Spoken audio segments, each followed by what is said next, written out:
Find all the multiples of 40 that lie between 310 and 410. Multiples लिखने हैं 40 के जो 310 और 410 के बीच में आते हैं. आपको 4 का टेबल याद होगा. 4 का टेबल देखो. 4 वन ज़ा 4, 4 टू ज़ा 8, 4 थ्री ज़ा 12, 4 फोर ज़ा 16, 4 5 ज़ा 20, 4 6 ज़ा 24, 4 7 ज़ा 28, 4 8 ज़ा 32, 4 9 ज़ा 36, 4 10 ज़ा 40. अब ये जो 4 का टेबल है इसको 40 में कन्वर्ट किया जा सकता है. देखो यहाँ पे 0 लगा दो, ये 40 का टेबल बन जाएगा. ओके, तो ये हो गया आपका 40 का टेबल. यहाँ पे भी एक 0 ऐड हो जाएगी, सेम ही है. तो इन्होंने क्या पूछा है कि हमें बताओ multiples of 40 that lie between 310 and 410. 310 और 410 के बीच जो भी 4 के मल्टीपल्स है जो 40 के टेबल में आते हैं वो लिखने हैं. तो 310 तो मेरा हो गया यहाँ पे कवर और 410 आ गया यहाँ पे. सो ये 3 मल्टीपल्स है. सो मैं लिख सकती हूँ मल्टीपल्स. आपको ऐसे लिखना है, ऐसे लिख लो, सिंपल लिखना है सिंपल लिख लो. Multiples of 40 that lie between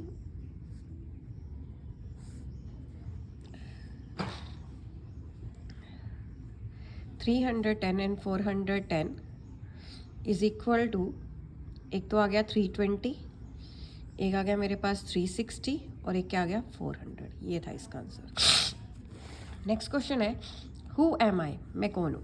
I am a number less then 40. मैं जो नंबर हूँ वो 40 से छोटा हूँ, 40 से कम हूँ. One of my factor is 7. Means ये 7 के टेबल में नंबर आता है. एक तो 40 से क्या है छोटा है, ओके और 7 के टेबल में आता है और इसका सम ऑफ डिजिट क्या है 8 है. तो मैं पहले 7 का टेबल लिख लेती हूँ क्योंकि 7 का फैक्टर है. 7 वन ज़ा 7, 7 टू ज़ा 14, 7 3 ज़ा 21, 7 4 ज़ा 28, 7 5 ज़ा 35, 7 6 ज़ा 42. 42 से ऊपर जाऊँगी तो वो क्या हो जाएगा 40 से ऊपर चला जाएगा क्योंकि ये नंबर 40 से छोटे हैं और 7 के मल्टीपल है. ओके तो ये हो गए, ये तो हो गए सारे 40 से छोटे भी हो गए और 7 के मल्टीपल भी हो गए. अब लास्ट क्या है, तो सम ऑफ डिजिट इज़ 8. इनको प्लस करोगे तो 8 आएगा. तो अगर आप 7 में 0 प्लस करोगे तो वो 7 हो गया. 1 में 4 प्लस करोगे 5 होगा. 2 में 1 प्लस करो क्या होगा 3. 2 में 8 प्लस करो क्या हो गया 10. 3 में 5 प्लस करो तो क्या आ गया 8. सो ये है वो आंसर. मतलब जो 35 है ये वो नंबर है जो 7 से डिविजिबल है और 40 से छोटा है और इन दोनों का प्लस क्या आ रहा है 8 आ रहा है. सो ये है वो नंबर. नेक्स्ट क्वेश्चन है आई am a number less than 100. मतलब नंबर क्या है लेस देन 100, 100 से छोटा है. पहली चीज़ तो ये दे रखी है. 2 of my factors are 3 and 5.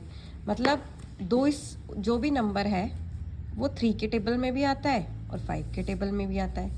One of my digit is 1 more than other. एक जो डिजिट है वो दूसरे से ज़्यादा है. जैसे मतलब 2 3 समझा रही हूँ, एक से ज़्यादा. 2 + 1 3. ऐसे ले लो 45, 4 + 1 5, 67, 6 में प्लस किया 1. ये ऐसे है, मतलब ऐसे कुछ है. चलो अब इसको सॉल्व करते हैं. I am a number less than 100, 100 से छोटा है. 2 of my factors are 3 and 5.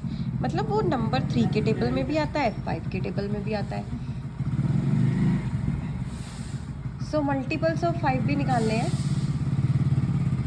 पहले देखो 3 × 5 कितना होता है 15. ओके तो जो वो नंबर है अगर वो 3 के टेबल में भी आ रहा है, 5 के टेबल में भी आ रहा है तो 15 के टेबल में भी आएगा. ओके अगर 3 के टेबल में आ रहा है, 5 के टेबल में आ रहा है तो वो 15 के टेबल में भी आएगा. तो आप पहले 15 का टेबल लिख लो. 15 वन ज़ा 15, 15 टू ज़ा 30, 15 3 ज़ा 45, 15 4 ज़ा 60, 15 5 ज़ा 75, 15 6 ज़ा 90. अब 15 7 होते हैं 105 तो वो तो 100 से ऊपर चला गया. तो यही है वो लेस देन 100, ये वो नंबर्स है। ओके ये जो नंबर्स है जैसे मैंने लिखा है 15, 30, 45, 60, 75, 90, ये जो नंबर्स है ये 100 से छोटे हैं सब, और ये 3 के टेबल में भी आते हैं, 5 के टेबल में भी आते हैं। ओके ये अब one of my digit is one more than the other, एक डिजिट उससे ज़्यादा है। ये क्या उससे ज़्यादा है? नो। ये एक ज़्यादा है? नो।